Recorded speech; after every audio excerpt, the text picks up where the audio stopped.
I always thought that no matter what happened in life, my family would stand by me.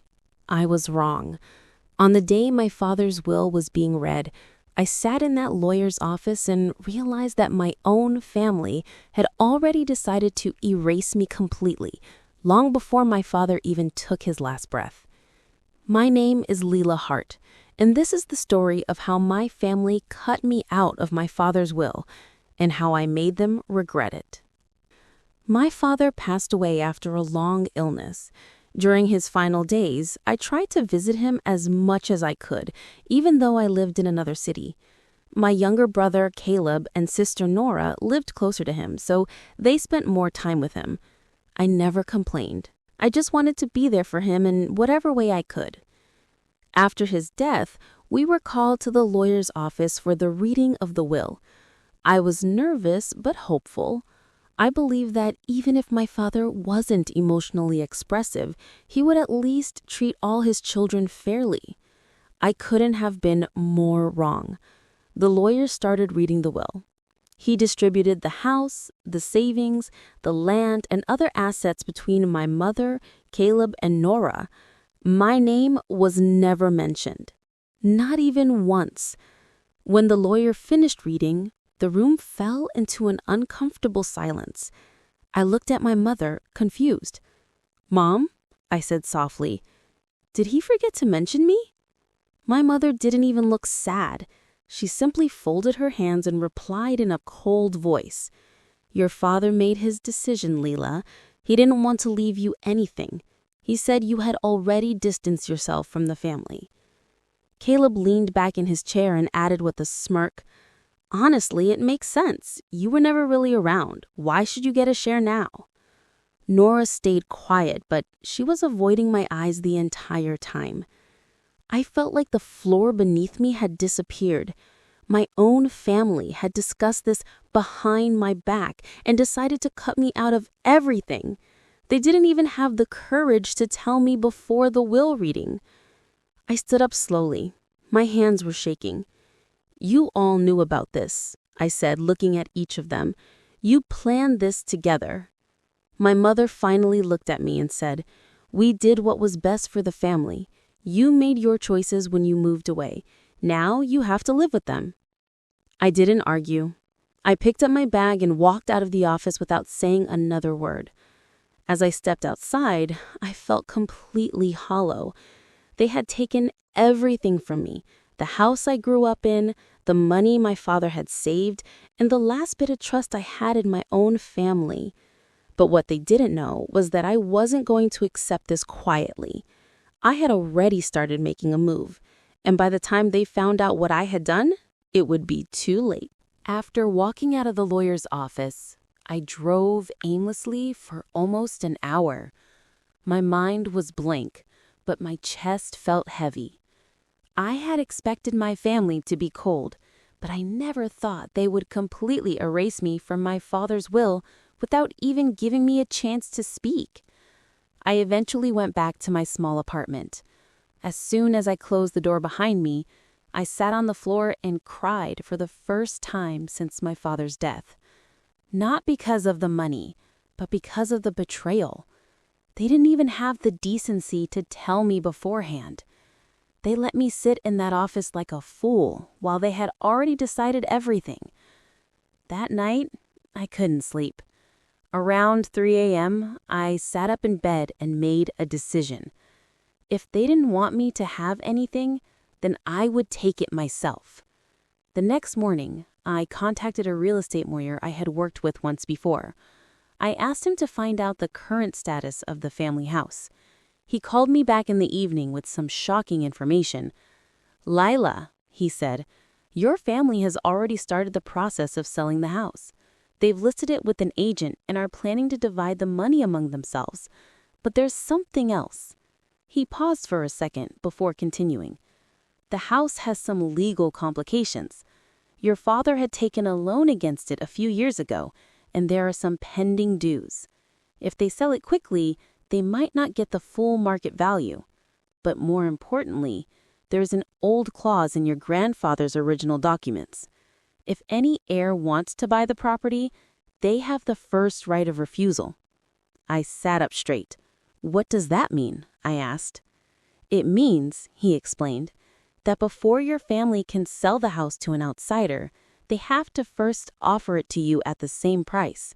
If you agree to buy it, they legally cannot sell it to anyone else. For the first time in days, I felt something other than pain, hope. I asked my lawyer to immediately send a formal notice to my family's lawyer, stating that I was interested in purchasing the house. I also asked him to start the process of arranging finances from my side. 2 days later, my mother called me. Her voice was sharp. Lila, what is this nonsense? Why aren't you trying to buy the house? You were not even in the will. You have no right to interfere in this. I stayed calm. According to the law, I still have the first right to buy it before it goes to any outsider, and I'm exercising that right. There was silence on the other end for a second. Then my mother spoke again, this time in a low and threatening voice. You're doing this just to trouble us, aren't you? You always had this habit of creating problems. First you left the family, and now you're trying to take what doesn't belong to you. I felt anger rising in my chest, but I kept my voice steady. Mom, that house belonged to Grandpa, and a part of it was always meant to be mine. You all decided to cut me out without even asking me. Now I'm doing what I should have done from the beginning, protecting what's mine. She didn't say anything for a long time. Then she spoke in a cold tone. You'll regret this, Lila. Mark my words. She hung up. I sat there holding my phone, my heart beating fast. I knew this was just the beginning. My family wasn't going to let this go easily. But for the first time, I wasn't scared. I was ready. My family didn't stay quiet for long. Just 2 days after I informed them that I was exercising my right to buy the house, my mother showed up at my apartment unannounced. She looked tired and angry at the same time. The moment I opened the door, she pushed her way inside without waiting for an invitation. Lila, this has gone too far, she said, standing in the middle of my small living room. You're doing this just to hurt us. That house belongs to this family. You have no right to take it away from us. I closed the door and looked at her calmly. Mom, that house was never just yours. A part of it has always been mine. You all decided to cut me out of the will without even telling me. Now I'm doing what I should have done from the beginning. My mother's face hardened. You're being selfish. Your father is gone, and instead of standing with your family, you're trying to snatch whatever you can. What will people say? I let out a tired laugh. People? Mom, the same people who didn't even know I existed for the last few years? The same people you and Caleb and Nora never mentioned me to? I don't care what they say anymore. She took a step closer, her voice turning softer, almost pleading. Lila, please. We're struggling financially. If you take the house, we'll have nothing left. Your brother is planning to get married next year. We need that money. Can't you just let this go? For the sake of the family? I looked at her for a long moment. There was a time when these words would have made me feel guilty, but not anymore.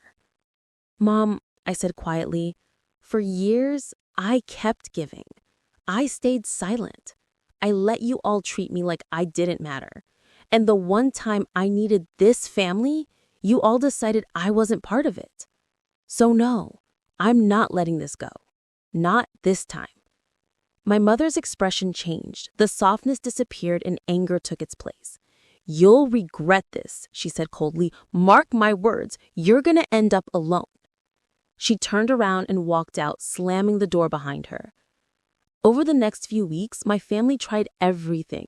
They sent me emotional messages, tried to guilt trip me through relatives, and even got a lawyer to send me a legal notice claiming that I was unfairly taking advantage of the situation.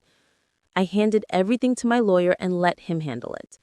In the end, the law was on my side.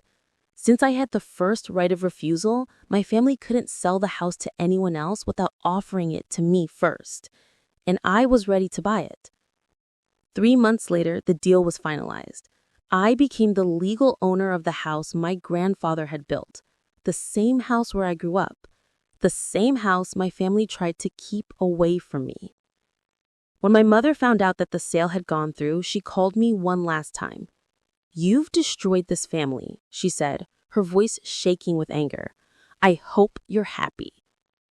I stayed quiet for a few seconds before replying. "I didn't destroy this family, Mom.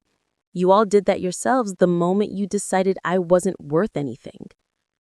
I ended the call. That night, I stood outside the house that now belonged to me.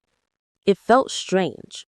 This was the same place where I had spent my childhood, where I had so many memories, both good and bad. But now, it was mine. Not because they gave it to me, but because I fought for it. I realized something important during all of this. Sometimes the people who are supposed to protect you are the ones who try to take everything from you. And when that happens, you don't have to keep proving your worth to them. You have every right to protect yourself and take back what's yours, even if it means standing against your own family. I don't hate them, but I also don't want them in my life anymore. Some relationships are too broken to fix, and forcing them only brings more pain.